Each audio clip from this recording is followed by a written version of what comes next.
요한복음 6장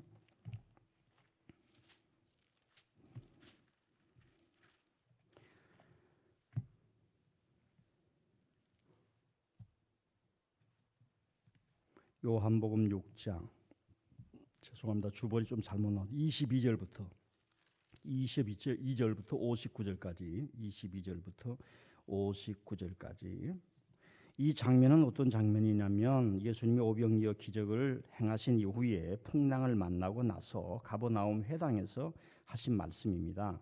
그런데 여기 보면은 제자들의 질문이 세 가지가 나와요.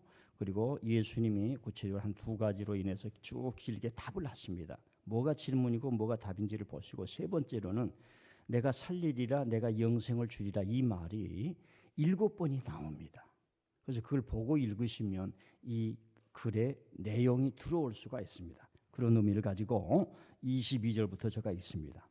이튿날 바다 건너편에 서 있던 무리가 배 한 척 외에 다른 배가 거기 없는 것과 또 어제 예수님께서 제자들과 함께 그 배에 오르지 아니하시고 제자들만 가는 것을 보았더니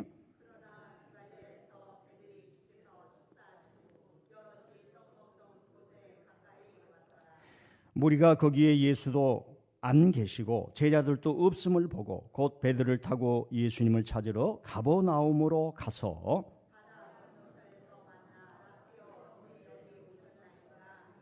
예수님께서 대답하여 이르시되 내가 진실로 진실로 너희에게 이르노니 너희가 나를 찾는 것은 표적을 본 까닭이 아니요 떡을 먹고 배부른 까닭이로다.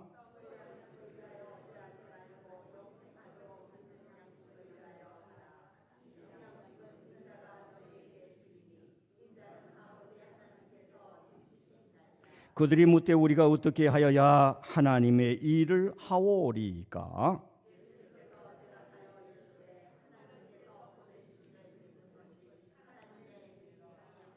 그들이 묻되 그러면 우리가 보고 당신을 믿도록 행하시는 표적이 무엇이니까? 하시는 일이 무엇이니까?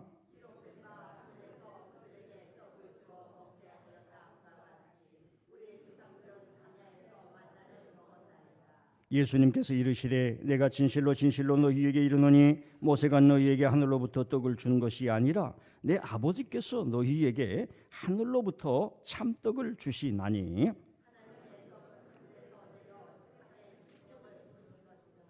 그들이 이르되 주여 이 떡을 항상 우리에게 주소서.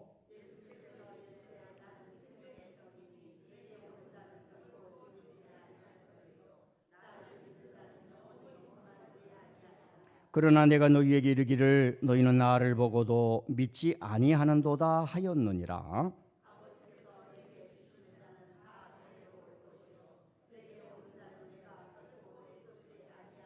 내가 하늘에서 내려온 것은 내 뜻을 행하려 함이 아니요 나를 보내신 이의 뜻을 행하려 함이니라.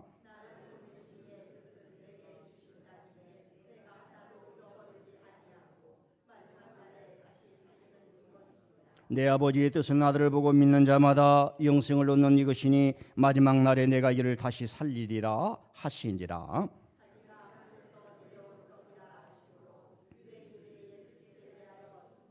이르되 이는 요셉의 아들 예수가 아니냐? 그 부모를 우리가 아는데 자기가 지금 어찌하여 하늘에서 내려왔다 하느냐? 나를 보내신 아버지께서 이끌지 아니하시면 아무도 내게 올 수 없으니 오는 그를 내가 마지막 날에 다시 살리리라.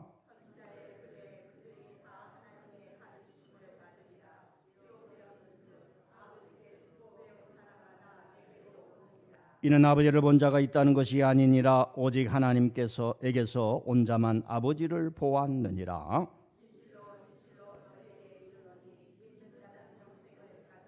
내가 곧 생명의 떡이니라.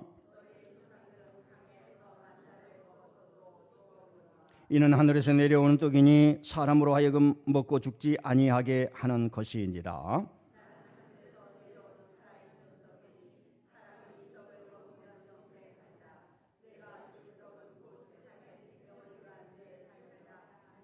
그러므로 유대인들이 서로 다투어 이르되 이 사람이 어찌 능히 자기 살을 우리에게 주어 먹게 하겠느냐?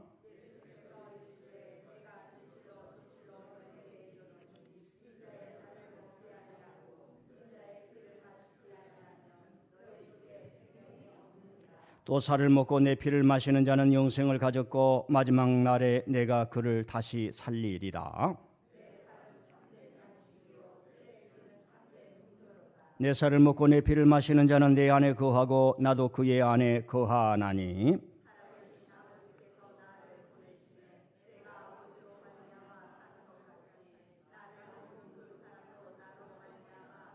같이 합니다. 이것은 하늘에서 내려온 떡이니 조상들이 먹고도 죽은 그것과 같지 아니하여 이 떡을 먹는 자는 영원히 살리라.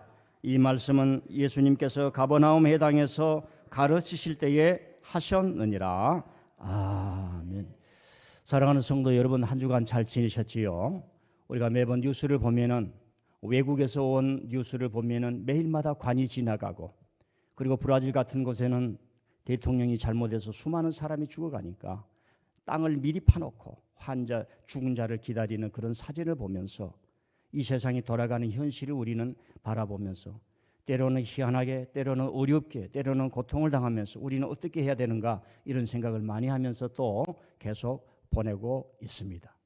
그럼에도 불구하고 유럽이나 남미 쪽에서 이렇게 들려오는 뉴스를 보면은 이 어려운 시대에 우리가 힘을 잃어버려서는 안 된다. 인간이 가지고 있는 그런 여러 가지 어떤 에너지를 잊어버려서는 안 된다 하면서 바이올린을 켜고 음악을 하고 발코니에서 춤을 추고 여러 사람들에게 보내는 그런 것들을 많이 보셨을 겁니다. 저게 음악으로 나온 건데요. 화면이 이렇게 전부 다 모아서 전 세계 사람들이 이런 어려움이지만 그래도 인간이 가지고 있는 이런 사람들과 공유하는 것을 잃어버리지 말자 하는 의미로 지금 여러 사람들이 하고 있는 것을 제가 보여드렸습니다.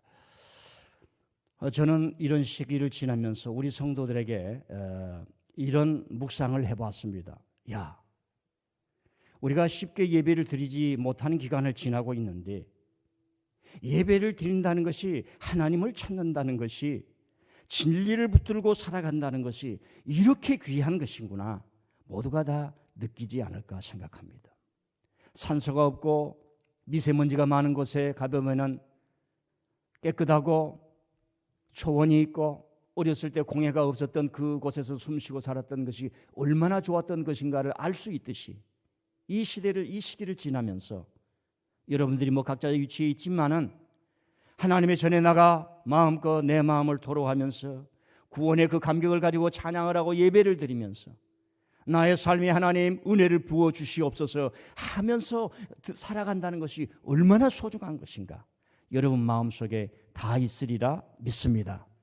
그런 의미에서 이 예배에서 은혜가 되기를 바라고 내가 예배당에 앉아만 있어도 은혜가 되고 내 마음을 들여도 심령이 열려지며 하늘의 문이 열려지고 살아갈 힘을 얻는구나 이런 영적인 교감이 성령 안에서 이루어져서 큰 힘을 입을 수 있기를 바랍니다.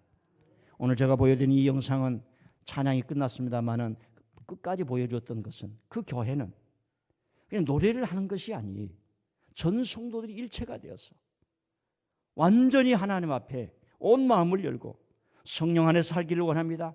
그런 자신의 어떤 그 신앙의 것들이 막 일어나는 것을 여러분에게 보여드리는 것입니다. 여러분 유교의 사이가 좋은 것이 많습니다. 그러나 우리의 활동과 생활 공간에서 이것이 우리는 유교를 거의 어렸을 때 경험했습니다마는 항상 이거 무슨 전사들처럼 로봇처럼 가득하게 있는 것인데 저런 나라는 기독교가 벌써 200년 이상을 지났기 때문에 그 힘이 쪽쪽쪽 빠져갈 수도 있지만 가장 어렵다고 하는 뉴욕 사회 서로 모르는 사람 다민족을 모아놓고 하나님을 예배하며 하나님을 찾으며 구원받는 성도들이 어떻게 살아가야 할 것인가 그 뉴욕의 빛을 비추는 것을 우리가 보면서 사는 길을 만들어야 되겠구나 은혜의 길을 만들어내야 되겠구나 교회가 안 된다 하지 말 것이며 인생이 어렵다 하지 말 것이며 어려운 때도 있지만은 하나님께서 우리를 또 내게 주신 지혜를 통해서 가다 보면은 살 길이 있고 영생의 길이 있고 우리는 이 땅에 살 뿐만 아니라 하나님 나라를 향해 가니 희망이 있다. 이런 힘이 일어날 줄 믿습니다. 오늘 말씀은 오늘 말씀은 아까도 말씀했습니다마는 이제 풍랑이 일어난 이후에 오병이어가 일어난 이후에 예수님께서 빵을 먹는 이야기를 지금 이제 성만찬하고 연결시키면서 하는 이야기입니다. 모든 이해에는 흐름이 중요해요. 제가 얼마 전에 여러분들에게 누가 주인의 밭에 가라지를 뿌리는가 했습니다. 그 가라지는 악이에요. 악. 저와 아무개란 그 20살 먹은 갓된 친구가 인터넷에서 수많은 여성들을 착취하는 것을 보고, 이것이 수없이 많은 곳에서 있는데 인간 속에 잠재하고 있는 이 죄악들, 이 가라지들을 우리가 분별해서 우리가 잘 운전해 가지 않으면 다 무너진다라고 하면서 하나님의 말씀은 그들은 심판한다는 거예요. 마지막 날에 심판하는 것이 아니라 현실적으로 심판합니다. 남을 해치는 자는 법이 심판하게 돼 있고, 저와 여러분이 이 세상을 아름답게 꾸미고 정원을 가꾸듯이 사람의 심령 속에 좋은 말을 하고 그 사람에게 용기를 주고 희망을 주는 세상을 만들려고 생육하여 번성하고 예수님의 사랑을 증거하라. 우리는 그런 사람으로 부름받지 않았습니까? 가라지는 반드시 심판하는 거예요. 여러분, 사회가 선진국이 되면 될수록 규칙과 법이 강해지는 겁니다. 잘 들으세요. 민들레 교회도 성장하고 잘 되면 잘 될수록 규칙이 강합니다. 예배 늦게 나온 사람 꾸중해야 되고요.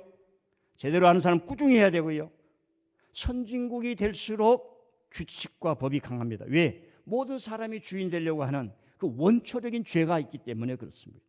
여러 사람이 모여 살다 보니까 숨은 데서 사이버에서 보이지 않는 곳에서 죄악이 너무 넘쳐나니까 그 사람들을 제어하기 위해서 주인의 밭에, 천국의 밭에, 교회의 밭에, 은혜의 밭에 가라지를 뿌린 사람은 그 사회에서 도태되는 겁니다. 은혜는 없지만은 심판도 무섭습니다. 그리고 그 이후에 너희는 세상의 소금이니, 이 너희라고 하는 게 누구냐? 배제하고 포용이 같이 있다는 겁니다. 배제당했던 하나님의 사람들, 어려운 사람들, 오클로스들을 예수님이 품어 안은 거지. 너희라는 말에는 하나님의 은혜를 세상적으로 사용하고 하나님의 은혜를 교만하게 사용하고 하나님의 은혜를 자기 자신으로 사용한 그 유대인들은 버리는 이야기입니다. 너희들은 이렇게 살아라 하면서 여러분에게 메시지를 주었고요. 지난주에는 이 풍랑을 넘어서서 풍랑을 만난 제자의 이야기, 인생은 풍랑을 만날 수밖에 없어요. 두려워할 수밖에 없습니다. 두려움을 느끼는 것이 본질이에요. 실존이에요. 그래서 우리는 두려움 속에서도 주님, 이 두려움을 짊어지고 일어나게 해 주시옵소서. 이 병을 짊어지고 일어나게 해 주시옵소서. 이런 힘을 얻는 거예요. 우리의 기도 속에 잘못된 것 중에 하나가 시험이 들지 않게 해주세요, 어려움이 오지 않게 해주세요. 어떻게 합니까? 그러지 못합니다. 지금 총선이 옵니다. 떨어질 사람이 수두룩하게 많잖아요. 그렇다고 그 인생이 망한 것입니까? 그런 건 아니지요. 그래서 또 기도하시는 예수님, 나로 무리를 걷게 해주십시오. 담대했던 베드로, 이런 어려움 속에서 하나님 아버지, 이 길을 내가 걸어가겠나이다. 다른 사람은 다 하지 않아도 이 길을 걸어가겠나이다 했던 그런 이야기를 하면서 거기에 있는 모든 사람들이 예수님을 고백하고 하나님의 아들이면서 바로 인간이 참 인간 되고 하나님의 참 성도가 되는, 그래서 이런 풍랑 속에서 우리가 어떻게 이겨야 될 것인가, 여러 가지 대책이 있겠지만 신앙적으로는 우리가 하나님 앞에서 바른 사람이 되는, 신앙 고백을 바로 하는 사람, 그리고 예수님을 발견하는 사람이 되어야 된다라고 하는 말씀을 전했습니다. 우리는 어려운 시기를 지나고 있습니다. 그럼에도 불구하고 사실 위로도 필요합니다만은 지금 이 순간에는 우리 모든 사람들이 용기가 필요하고 담력이 필요한 시대입니다. 위축되면 안 됩니다.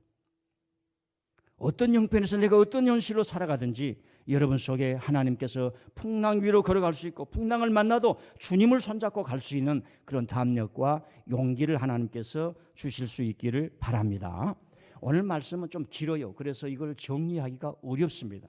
그래서 제가 잠깐 정리를 해드릴게요. 이 상황이라고 하는 거예요. 이 말씀의 상황.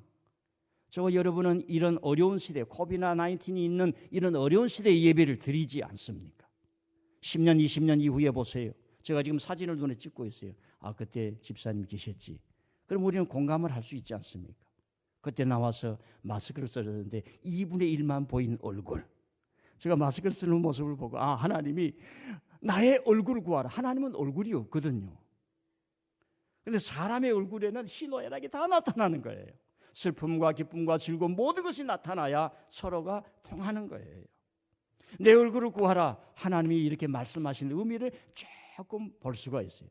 그래서 그런 풍랑 속에서 그 다음에 오병이어의 기적을 일으키고 그 다음에 이제 제자들이 그 다음 날 예수님을 찾게 되었어요. 여기서 단절이 있습니다. 예수님이 풍랑을 잠잠케 하시고 그들을 구원해 주셨는데 예수님이 갑자기 사라지시는 거예요. 그래서 제자들이 예수님을 찾아가 보니 가버나움에서 가르치고 계시는 거예요. 거기에서 이제 예수님이 말씀하신 겁니다. 제자들에게 너희들이 영생할 일을 위해서 살라. 썩을 일을 위해서 살아가지 말라. 이런 말씀을 제자들과 거기에 모인 모든 사람에게 가르쳐 주는 것입니다. 그러면서 제자들이 질문합니다. 하나님의 일은 무엇입니까? 하늘로부터 오는 나를 믿는 것이다. 내가 하나님으로부터 왔다는 것을 믿는 일이다. 여러분, 이것은 믿을 수가 없습니다. 그때 당시의 세계관이 하늘로부터 온 사람 없어요. 하늘로부터 왔다는 그 이야기를 하는 사람은 유대인이 얘기를 해야 돼요. 제사장들이 이야기를 해야 돼요. 그건 예루살렘 성전에 가야 들을 수 있는 이야기인데 지금 예수님 자신이 내가 하나님으로부터 왔다. 내가 산떡이다. 너희들 광야에서 떡을 먹어서 살았지. 살 수 있지. 양식을 먹어야 살지. 나를 먹어야 산다. 그리고 나를 먹는 자는 내가 쫓아내지 아니할 것이며 줄이지 아니할 것이며 내가 마지막 날에 살린다 하는 말씀입니다. 여러분이 질문합니다. 저기 주무신 분에게 내가 질문합니다. 살리려고 하면 뭘 해야 됩니까? 이제 설교를 통해서 한번 여러분 찾아보실 수 있기를 바랍니다. 여러분, 초대교회는 많은 고민이 있었어요. 많은 어려움이 있었습니다. 왜냐하면 예수님이 말씀을 주시고 기적을 행하고 갔는데 그걸 이해를 해야 돼요. 이해를 해서 그 뜻은 이것입니다 라고 해줘야 돼요. 그게 바로 성경이었어요. 그 이해가 쉽습니까? 베세다 광야에서 오병이의 기적을 지금 초대교회가 박해와 어려움 속에서 성만찬을 하는 그것과 연결시키면서 이 떡을 먹는 것이 사는 것이다라고 하는 거예요. 우리는 그냥 쉽게 성만찬을 행합니다마는 그 아무도 해봤지 않았던 이 성만찬을 그때 교회가 제정을 해서 예배의 성만찬을 한다는 것은 쉬운 일이 아니에요. 그리고 이 성만찬을 행하는 것이 바로 예수님을 믿는 것이요, 이 성만찬을 행함으로 말미암아 우리가 마지막 날에 사는 것이요, 이 성만찬을 행함으로 말미암아 예수님께 피와 살을 우리가 먹는 것이다. 이 의미가 그때 성도들에게 통해야 된단 말입니다. 그런데 초대교회는 이 진리를 이해했고 간직하고 우리에게 전해주니 그것이 우리에게 말씀이요 복음인 줄 믿습니다. 그래서 내가 너를 마지막 날에 살리리라, 마지막 날에 내가 너를 살리리라, 이 말씀을 믿는 줄 믿습니다. 자, 제자들이 질문을 합니다. 우리 성경을 한번 보시겠습니다. 24절 25절 24절 25절 시작. 무리가 거기에 예수님도 안 계시고 제자들도 없음을 보고 곧 배들을 타고 예수님을 찾으러 가버나움으로 가서 바다 건너편에서 만나 랍비요 언제 여기 오셨나이까. 그러니까 제자들과 이 사람들이 같은 질문이라고 봐도 됩니다. 예수님 언제 여기 오셨어요?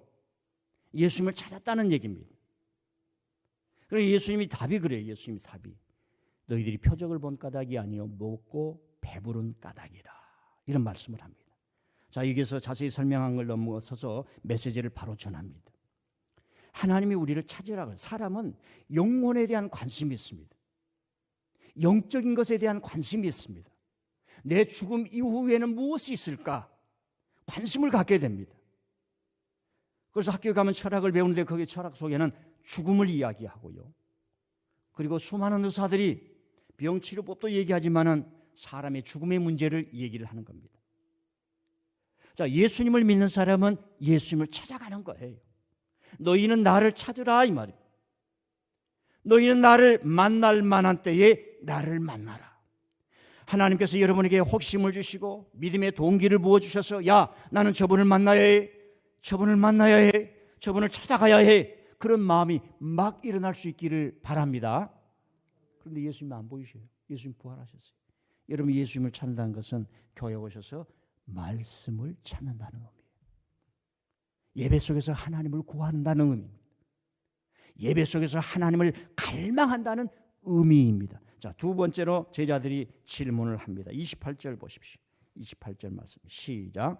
그들이 묻되 우리가 어떻게 하여야 하나님의 일을 하오리까? 27절도 읽읍시다. 시작. 썩을 양식을 위하여 일하지 말고 영생하도록 있는 양식을 위하여 하라. 이 양식은 인자가 너희에게 주리니 인자는 아버지 하나님께서 인치신 자니라. 어떻게 하여야 하나님의 일을 합니까? 여러분, 우리에게는 인생의 길이 놓여 있죠. 이런 일을 할 수 있고 저런 일을 할 수 있고 수없는 많은 일을 할 수가 있습니다. 일이 다 다릅니다. 그러나 공통 분모가 있어야 돼요. 그 모든 걸 통해서 썩을 양식을 위하여 일하지 아니하고 영생할 일을 위해서 해야 되는 줄 믿습니다. 우리 눈앞에요, 얼마나 많은 썩을 양식을 위해 살아가다 무너져 버린 것을 봅니까? 근데 우리는 자극이 없어요. 그리고 우리나라는 이렇게 이제 총기 같은 게 없어서요, 안치안이 굉장히 잘 되어 있습니다. 일본이나 우리나라나 싱가포르나 이런 곳에는 총기를 갖지 못하도록 했어요. 총기를 갖는 필리핀이나 미국이나 저 남미 쪽 같은 데는 깽단들이 있어가지고 그 사람 죽인 거예요. 그냥 죄책감도 없어요. 죄책감이 없이 총을 쌀 때는 내가 승리자 생각하지만 그들은 평생 동안 정부의 추적을 받습니다. 여러분, 미국의 마약이 아주 껌처럼 이렇게 뭡니까? 널려져 있어. 그래서 밀수를 하기도 하고 그런 사람들이 있어요. 그래도요, 정부 요원들도 매수가 된 사람이 있습니다. 마약 팔아서 팔았는데, 그런데 역사를 쭉 보면은 어떤 나라든지 악을 행하고 썩을 양식을 위하여 행하는 사람은 정부의 끊임없는 추적을 받으면서 영원한 안식처가 없습니다. 눈에 흙이 들어갈 때까지, 자기 자손 때까지 끊임없이 선의 추적을 받고 정의의 추적을 받고 공의의 추적을 받고 법의 추적을 받습니다.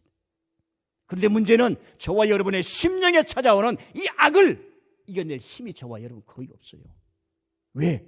이 자본주의는 저와 여러분의 쾌락을 최고로 삼아놓습니다. 쾌락을 위해서 성공을 해야 되고요, 쾌락을 위해서 돈을 벌어야 되고요, 쾌락을 위해서 11조도 내 것이고요, 쾌락을 위해서 선을 위해서 행해야 될 내 인생의 부분도 다 내 것이에요. 나를 위해 사는 거예요. 우리를 악에서 구하여 주시옵소서. 예수님의 말씀인데요, 말씀의 지혜로 말미암아 썩을 양식을 위하는 것이 아니라 영생을 위해서 일해야 될 줄 믿습니다. 여러분, 일하는 사람은 땀을 흘립니다. 일하는 사람은 지치지 않습니다. 좋은 학교는 왜 좋은 학교예요?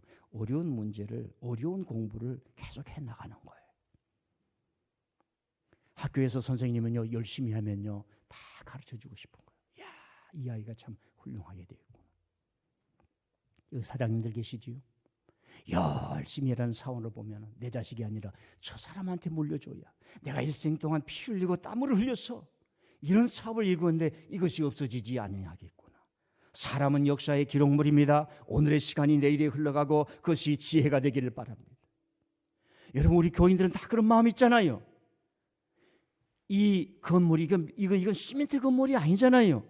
여러분의 숨결이 있고 여러분의 정성이 있고 하나님 앞에 헌신한 것이 있고 여러분의 피와 살이라고 그러면 그러지만 그걸 뭐라고 그래요? 여러분 마음의 한 덩어리잖아요. 안 그럽니까? 손 씻고 이거 좀 만지고 다녀요. 여러분 이거 열면요, 제가 여러분들을 모시고 와서 여러분 이름 다 적어놨어. 이거 뜯으면 여러분의 이름 나오게 돼 있어요. 그러나 이걸 아름답게 유지하는 나인데, 일하는 사람, 썩을 양식을 위하여 일하는 것이 아니라 영생을 위해서 일하는 사람은 어떻게 이래요? 한순간도 빠지지 않아요.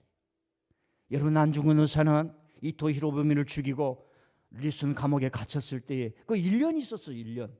나는 하루라도 책을 보지 않으면 입에 가시가 돋는다 그랬어요. 사람은 지적 호기심이 있습니다. 그는 투사로서 민족의 조국 독립만을 위한 것이 아니라 이 아시아가 중국과 일본과 코리아와 이 아시아 계통이 평화를 서로 유지해야 되겠구나. 이런 사고를 한 사람이 아무도 없어요. 시진핑도 없고 아베도 없고 북한도 없고 한국도 없어요. 태극기만 들고 나오는 거예요. 여러분, 100년 전에 우리가 행복하려면 동아시아가 행복해야겠다. 내 교회가 잘 되려고 하면 내가 가서 기도해야겠다.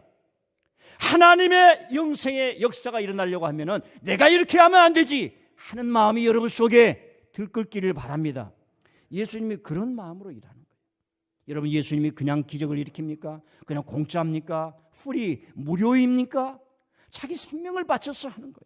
여러분들은 지금까지 그렇게 신앙생활을 해오면서 이 아름다운 교회 건축을 했기에 이것이 더 달려가야 할 줄 믿습니다. 어떻게 하여야 하나님의 일을 하오리까? 영생의 일을 하라고 하는 거예요. 그러면서 예수님이 또 나갔습니다. 자, 30절 보십시다. 30절 말씀 시작. 그들이 묻되 그러면 우리가 보고 당신을 믿도록 행하시는 표적이 무엇이니까? 하시는 일이 무엇이니까? 성경을 보고 어떨 때는 왜 표적을 보고 믿느냐 이렇게 얘기를 하고, 또 여기는 표적이 무엇입니까? 너희들이 내게 온 것은 지금 먹고 배부르기 때문에 왔다. 표적을 보고 온 것이 아니라 먹고 배부르기 위해서 때문에 왔다 하는 말씀이 있는데, 이런 여러 가지 의미로 같은 단어가 사용하기도 합니다. 어떨 때는 부정적으로, 어떤 때는 긍정적으로. 표적이 무엇입니까? 이렇게 말합니다. 표적이 무엇입니까? 간단한 거, 예수님은 표적은 믿음이에요. 믿음. 내가 하나님으로부터 와서 너희들에게 산떡을 주신다. 이런 이 믿음의 세계가 신비한 세계예요. 믿음의 세계는 고정되어 있지 않습니다. 우리가 교회에 와서 말씀을 배우고 예수님을 구주로 고백하며 세례를 받으면서 그 시작이 되는 겁니다. 둘이 만나서 결혼 생활을 잘한 우리 반주자 같은 사람은 앞으로 그 결혼 생활이 넘치게 되지만은, 우리가 뉴스에서 보면은 결혼해서 신혼여행 갔다 다투고 와서 1년 만에 헤어졌다라고 하는 사람은 그 결혼 생활이 어려울 수가 있지요. 믿음의 세계는 신비한 겁니다. 예수님을 믿으면 믿을수록 내가 풍성해지고, 예수님과 관계를 가지면 가질수록, 예수님이 원하는 곳에 내 모든 것을 드리면서 그 사명의 길을 따라가면 갈수록 너는 제자다. 이게 너는 제자다. 너는 세상을 바꿀 사람이다. 내가 너에게 능력을 주니 귀신이 물러갈 것이고, 내가 너에게 능력과 지혜를 줄 것인데 세상이 너를, 음부의 권세가 너를 이기지 못할 것이라. 주님이 지혜와 말씀을 주시는 줄 믿습니다. 근데 우리는 믿음을 갖다가도 순간순간 생각으로 살아, 잡념으로 살아. 자, 제자들이 또 사람들이 질문을 하는 것입니다. 주님, 언제 여기 오셨습니까? 찾는 거예요. 그리고 주님, 어떻게 해야 하나님의 일을 하옵니까? 주님, 주님을 믿는 표적이 무엇입니까? 이렇게 물었어요. 여러분, 질문, 좋은 질문, 참된 고민, 참된 의심은 좋은 답을 찾는 것입니다. 사람에게는 호기심이 있습니다. 그것이 발전해서 생각이 일어나고 사유가 일어나는 겁니다. 그 본민과 고민과 질문과 합리적 의심을 통해서 우리가 진리에 도달하는 것입니다. 그래서 이런 생각과 사고가 철학을 만들어냈어요. 진리가 뭐냐? 사람이라면 어떻게 살 것이냐? 사람은 사람답게 살아야지 하면서 윤리가 나오는 겁니다. 철학이 나온 겁니다. 야, 그러면 우리는 이렇게 죽는데 영원하신 분이 있지 않는가? 아, 그 영원하신 분이 신이시구나. 다른 사람은 신을 만들어냈지만 기독교는 계시적 종교라고 그래요. 합니다. 계시적 종교. 하나님이 찾아오신 거예요. 우리가 하나님을 찾는 것이 아니라 예수 그리스도를 통해서, 말씀을 통해서 하나님이 찾아오심에 하나님이 밝혀주신 거예요. 이런 사고를 통해서, 생각을 통해서, 질문을 통해서 주님 왜 여기 계십니까? 목사님, 이럴 때는 어떻게 신앙생활해야 됩니까? 목사님, 이럴 때는 어떻게 기도해야 됩니까? 목사님, 이럴 때는 어떻게 모여야 됩니까? 목사님, 이럴 때는 어떻게 해야 됩니까? 이런 질문과 사고 속에서 동지의식이 일어나고 동행의식이 일어나고 진리에 가까이 가는 그런 어떤 신앙이 일어난다는 겁니다. 여러분, 과학을 어떻게 발달할 것인가? 좋은 질문에서 예술과 문학에는 왜 인간이 이렇게 혼잡하느냐? 나는 어제까지 기도했는데 집에 오면 무너지는데 인간이 뭐냐 이거예요. 과연 인간에게 희망이 있는가? 왜 성경은 죄진 자도 하나님께서 찾아가셔서 용서해 주시고 이끌어 주시느냐? 왜 성경에는 가장 악한 자라도 불러서 그의 마음을 어루만지시면서 다 닦아주느냐? 그러면 나 같은 사람도 주님이 사랑하실까? 이런 질문을 통해서 여러분의 신앙이 깊어지고 우리의 지혜가 깊어지고 생각이 깊어지는 줄 믿습니다. 자, 이제 예수님이 대답을 하시는 거예요. 예수님이 대답을 하시는 거예요. 아까 읽었지만 다시 한번 읽어보십시다. 26절, 27절 시작. 예수님께서 대답하여 이르시되 내가 진실로 진실로 너희에게 이르노니 너희가 나를 찾는 것은 표적을 본 까닭이 아니요 떡을 먹고 배부른 까닭이로다. 썩을 양식을 위하여 일하지 말고 영생하도록 있는 양식을 위하여 하라. 이 양식은 인자가 너희에게 주리니 인자는 하나님 아버지께서 인치신 자니라. 영생을 위하여 하는 일을 할 때만 남을 살리는 거예요. 남을 사랑하는 거예요. 여러분, 사랑 덩어리가 되시기를 바랍니다. 자, 그리고 이 말을 요즘 말로 바꾸면은 밥값하고 살라는 얘기예요. 밥값하고.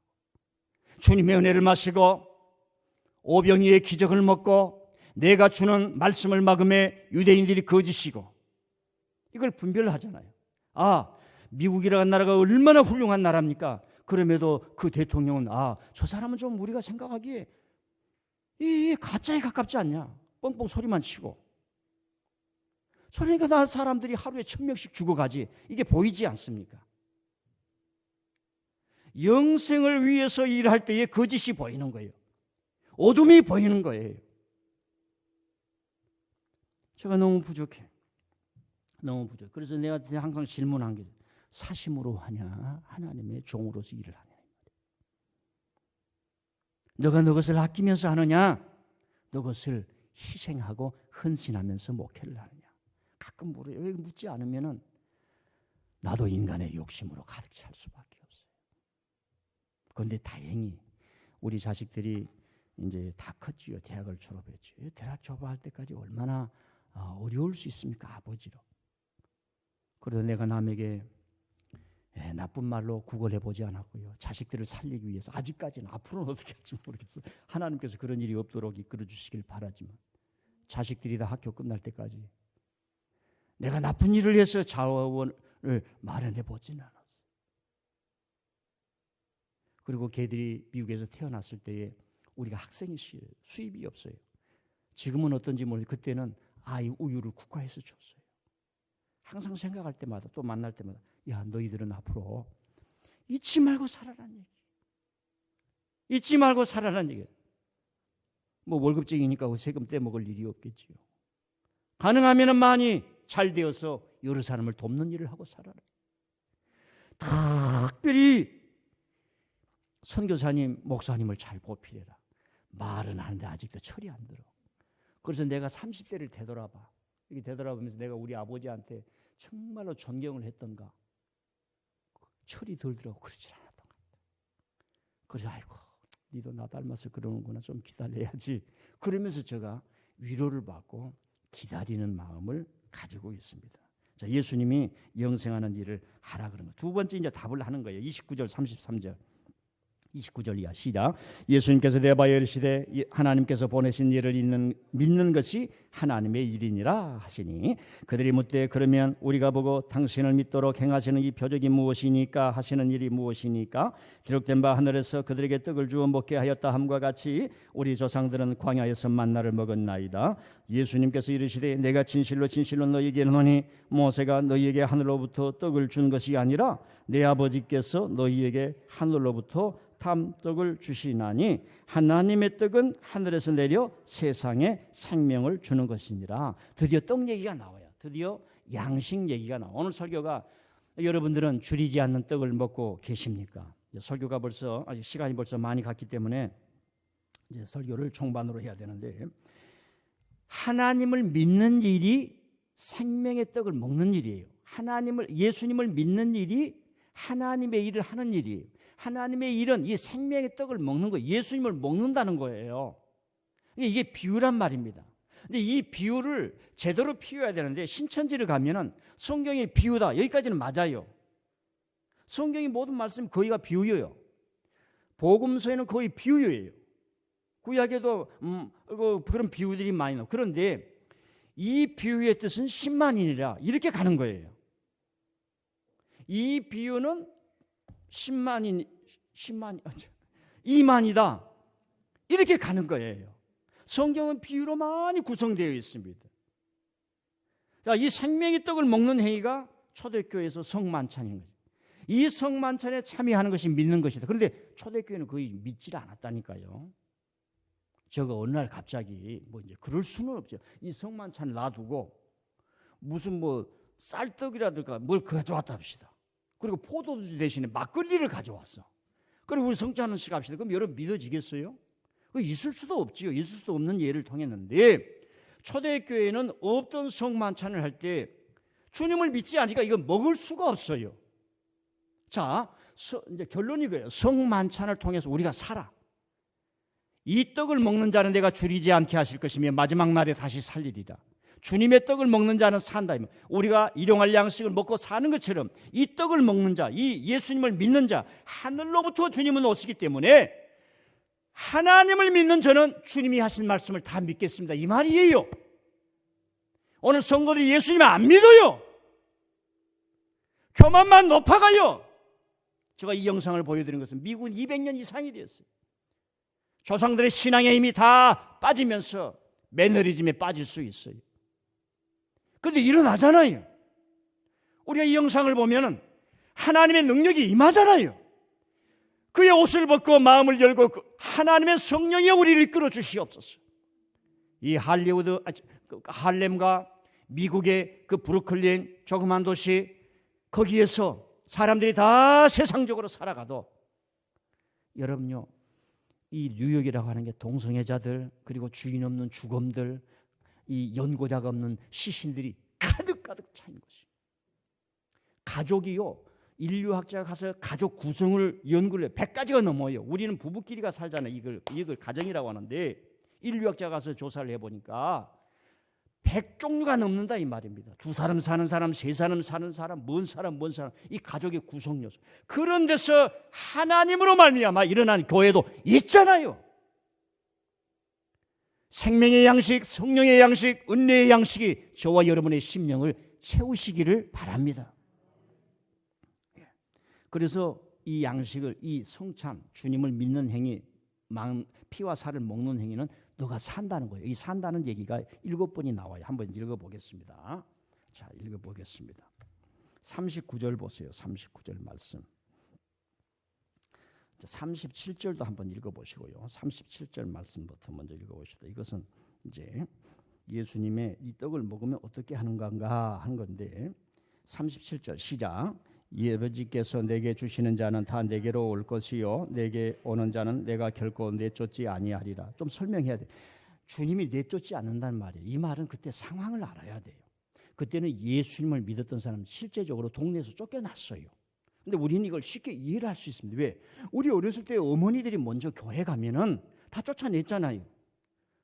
어떨 때 극악한 사람은, 여성은 머리가 긴데 머리를 가위로 잘랐잖아요. 그런 박해가 있었단 말입니다. 이 초대교회도 마찬가지였어요. 세상은 지금 쫓아내는데 나는 쫓아내지 않는다. 여러분, 이건 말로 들어서는 안 돼요. 전 세계도 지금도요, 종교 박해가 너무 많이 있는 것이고, 그 다음에 예수님의 생명의 떡을 먹는 사람은 줄이지 않는다. 35절 말씀 시작. 예수님께서 이르시되 나는 생명의 떡이니 내게 오는 자는 결코 줄이지 아니할 터요 나를 믿는 자는 영원히 목마르지 아니할. 줄이지 않게 한다 이 말이에요.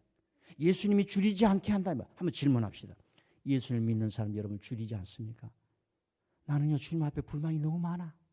하고 싶은 얘기가 너무 많아. 매일마다 내 가슴에 막 소용돌이 너무 많이 날아. 그걸 분석을 해야 돼요. 이 결핍이 어디에서 오는가? 그래야. 자, 진리를 찾지 못한 결핍이 있어요. 구원을 찾지 못한, 구원을 받지 못한 결핍이 있어요. 이 결핍은 예수님으로 인해서 채워져야 할 줄 믿습니다.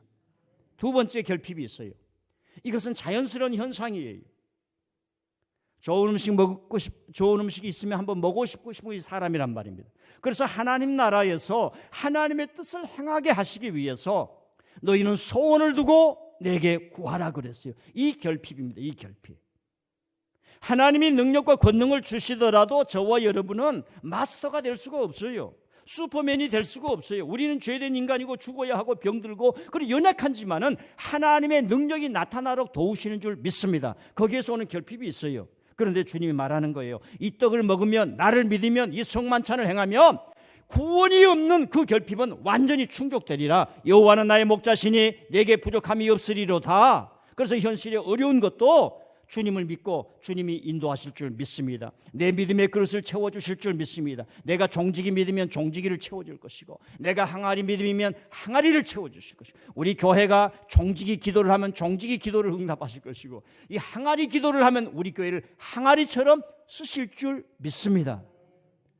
줄이지 않게 한다는 거예요. 목마르지 않게 한다는 거예요. 그리고 쫓아내지 않다는 거예요. 자, 이걸 이렇게 나를 믿고 성만찬을 해서 이 영생의 떡을 마시면 마지막 날에 살리리라. 39절로 넘어갑니다. 39절 시작. 나를 보내신 이의 뜻은 내게 주신 자 중에 내가 하나도 잃어버리지 아니하고 마지막 날에 다시 살리리라. 다 그 밑에도 40절 시작. 내 아버지의 뜻은 나들을 보고 믿는 자마다 영생을 얻는 이것이니 마지막 날에 내가 이를 다시 살리리라 하시니라. 44절 시작. 나를 보내신 아버지께서 이끌지 아니하시면 아무도 내게 올 수 없으니 오는 그를 내가 마지막 날에 다시 살리리라. 아멘. 또 어디 하냐면 51절 말씀 시작. 나는 하늘에서 내려온 살아있는 떡이니 사람이 이 떡을 먹으면 영생하리라. 내가 줄 떡은 곧 세상의 생명을 위한 내 살이니라 하시네. 영생하리라, 다시 살리리라 하는 말씀이고요. 54절 말씀 시작. 내 살을 먹고 내 피를 마시는 자는 영생을 가졌고 마지막 날에 내가 그를 다시 살리리라. 57절 말씀 마지막 여섯 번째로 시작. 살아계신 아버지께서 나를 보냈음에 내가 아버지로 말미암아 사는 것 같이 나를 먹는 그 사람도 나로 말미암아 살리라. 58절 말씀 시작. 이것은 하늘에서 내려온 떡이니 조상들이 먹고도 죽은 그것과 같이 아니하며 이 떡을 먹는 자는 영원히 살리라. 나로 말미암아 살리라. 영원히 살리라. 내가 다시 살리리라. 이것이 우리의 소망인 줄 믿습니다. 이제 마지막에 두 가지만 하고 설교를 마쳐야겠어요. 자, 요한복음 전체를 보면은 지금 죽음이 얘기하는 죽음을, 하늘에 비친 예수님께서 세상의 어둠에 오신 거예요. 요한복음 1장. 그리고 예수님을 죽이는 세력들을 쭉 얘기를 하는 겁니다. 이 죽이는 세력이 있는데 예수님이 나는 너를 살리란다 이 말. 나는 너를 살리리라 이 말. 나는 너를 살리리라 이 말. 다 두려워하고 있는데 신동철 목사님 여러분에게 말하는 거예요. 지금이야말로 용기를 가져야 되고 담력을 가져야 되고 하나님께 나가야 되고 하나님을 찾아야 하고, 이럴 때 인간의 교만을 벗어버리고 내가 알지 못한 먹구름을 번져버리고 내 안에 잠자고 있는 가라지를 벗어버리고 쓴뿌리를 벗어버리고 완전히 내 자아를 내려놓고 하나님 앞에 새로워져야 된다는 메시지를 전하는 겁니다. 예수님은 내가 다시 살린다 이 말. 살려. 저 사람들은 죽이는 세력이에요. 여러분, 통치자가 잘못하면 얼마나 많은 사람들이 죽어갑니까? 우리가 세상에서 보고 있지 않습니까? 그래서 경제인들이 하는 얘기가 있어요. 가장 도둑들이 많이 모인 곳이 어디냐? 워싱턴이라. 워싱턴. 생각으로 정치를 하면서 어떻게 하면 저쪽 나라를 침범하고 가져올까? 우리나라는 뭐 어디예요? 청와대하고 서초동이겠죠. 중국에는 어디에 있어요? 베이징이겠죠. 일본은 어디겠어요? 도쿄겠지요. 이런 거짓과 가라지와 이 죽음의 세력들이 있는데 주님은 나를 살린다는 거예요. 여러분을 살린다는 거예요. 여러분은 살아난 줄 믿습니다. 요한복음이 살린다는 말이 주님을 믿는 그 현재와 시기, 영생이 있으리라. 나를 믿는 자는 영생이 있으리라. 내가 너를 심판하지 않으면 너를 구원하리라. 그런데 영생의 힘이 필요한 거예요. 생명의 힘이 필요한 거예요. 여러분, 코로나요 좀 무섭지만은 뉴스가 무섭는데 의사들이 하는 얘기가 기저질환 없는 사람은 괜찮다는 거예요. 그럼 기저질환은 게 폐가 약한 사람. 이런 마스크 쓴다고 써도 이제 좋지만 저 스웨덴은 우리는 60%가 걸릴 때까지 안 한다는 거예요. 왜? 자기가 의료에 자신 있고 병상이 많이 있고, 그다음에 거기는 나라가 인구가 별로 없어. 집과 집 사이가 멀리 떨어져 있어요. 이제 그런 것도 되지만 폐를 강하게 하려면 어떻게 해야 돼요? 여러분, 달려야 돼요. 걸어서는 안 돼요. 폐가 돼. 모든 사람의 마지막 사인이 폐렴으로 죽습니다. 암으로 죽었는데 마지막 숨을 못 쉬니까 죽은 거예요. 암이 걸렸는데 폐가 강건하면 안 죽어요. 고통만 있겠죠. 암의 고통만. 나는 여러분들에게 달리게 하라고, 폐를 강하게 하라고, 이 심박수를 강하게 하라고. 여러분, 심장에 무슨 문제가 있을 때 어떻게 합니까? 꽝 때리는 거야. 이게 살아나라. 충격을 주는 거예요. 그 근육을 당겨가지고 근육이 살아나도록 만드는 거예요. 영생의 힘은 어디서 오는가? 성령 안에서, 말씀 안에서, 기도의 힘이 강력할 때 나오는 줄 믿습니다. 이제 마지막 결론이에요. 살리려고 하면 어떻게 해야 돼요? 살리는 것은 사랑한다고 그래요. 사랑하면 어떻게 하려고 합니까? 내가 죽는 거예요. 여기 산모님 계십니다. 이번 달 말에 출산한다 그래요. 아이를 낳는 순간부터 내 자식을 위해 살아가지 희생하는 마음이 인간에게는 오는 겁니다. 타락한 사람 빼고는. 아기를 낳자마자 버리는 타락한 사람들도 있더라고요. 우리는 그것을 경험해보지 못했기 때문에 이해할 수가 없어. 내가 보리밥을 먹고 심지어 먹질 못한 내 자식은 먹여야지 하는 게 어머니의 마음, 아버지의 마음, 하나님 아버지의 마음, 여러분의 부모님의 마음인 줄 믿습니다. 그런데 이 자식은 나이 30, 40, 50대까지도 깨닫지 못한 게 인간이에요. 그래서 신앙적인 노래가 있잖아요. 불효자는 옵니다. 자, 말씀을 정리를 하는 거예요.